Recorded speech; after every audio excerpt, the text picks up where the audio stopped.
कर्माबाई की खिचड़ी की कहानी। यह कहानी है भगवान कृष्ण की प्रिय भक्त कर्माबाई की। कर्माबाई बचपन से ही अपने पिता जीवनराम को कृष्ण भगवान की पूजा करते हुए देखती थी। वह कभी भी कृष्ण भगवान भोग लगाए बिना भोजन ग्रहण नहीं करते थे। जब कर्माबाई 13 साल की थी, तब एक दिन जीवनराम को तीर्थ पुष्कर स्नान के लिए जाने की इच्छा हुई। साथ में उनकी पत्नी ने भी पुष्कर स्नान की इच्छा प्रकट की। जीवनराम अपनी बेटी को भी ले जाना चाहते थे, लेकिन दुविधा यह थी कि अगर वह सब घर बाहर गए तो श्री भगवान कृष्ण को भोग लगाएगा कौन।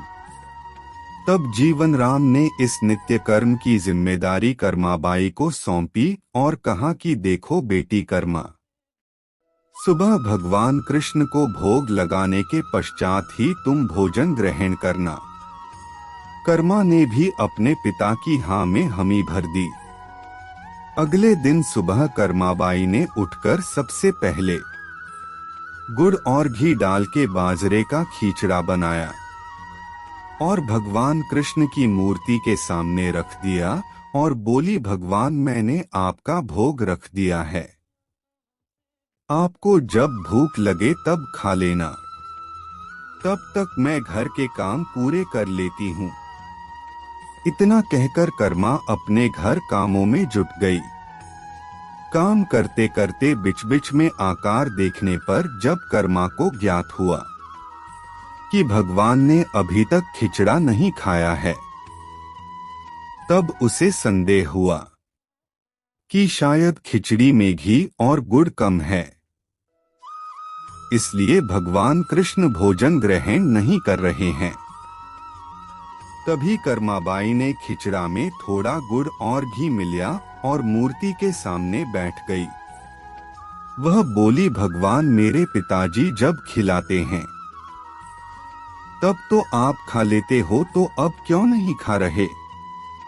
और अभी तो पिताजी बाहर गए हैं, उन्हें आने में बहुत दिन लगेंगे, तब तक आपको भोग लगाने की जिम्मेदारी मुझे दी गई है, इसलिए जब तक आप भोजन नहीं खाएंगे मैं भी कुछ नहीं खाऊंगी।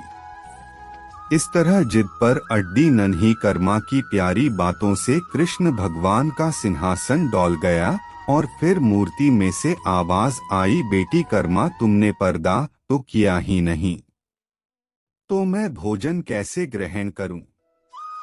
तब कर्माबाई ने मूर्ति के आगे अपनी चुनरी का पर्दा किया और कुछ ही समय में कृष्ण मूर्ति के सामने रखी खिचड़ी की थाली खाली हो गई।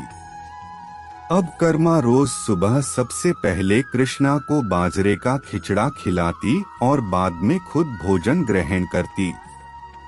कुछ दिनों बाद घर लौटने पर कर्मा के माँ बाप भी कृष्ण की लीला देखकर दंग रह गए। इस तरह कर्माबाई ईश्वर कृष्ण की निस्सीम भक्त बन गई। अपने जीवन के अंतिम दिनों में कर्माबाई भगवान जगन्नाथ की नगरी जगन्नाथपुरी में एक कुटिया में बस गई थी। वहां पर एक दिन कर्माबाई की कुटिया के सामने एक तेजस्वी कांति वाला बालक आया और उसने कर्माबाई से कहा, मुझे भूख लगी है माँ, खाना दो। उस वक्त भी कर्मा अपने भगवान कान्हा को खिचड़ा का भोग लगा रही थी। कर्मा ने उस बालक को भी खिचड़ा खिलाया। उसके बाद से वही बालक हर रोज कर्मा के हाथ का खिचड़ा खाने आता था। यह सिलसिला कई वर्षों तक चलता रहा। वह बालक कोई और नहीं स्वयं जगन्नाथ भगवान थे। क्योंकि जिस दिन कर्माबाई देहांत हो गया, उस दिन जगन्नाथ भगवान की मूर्ति की आंखों से आंसू बह रहे थे और उसी रात मंदिर के पुजारी के स्वप्न में जगन्नाथ भगवान आए और अपने दुखी होने का करना बताया कि उनकी परम प्रिय भक्त कर्माबाई गोलोक सिधार गई है।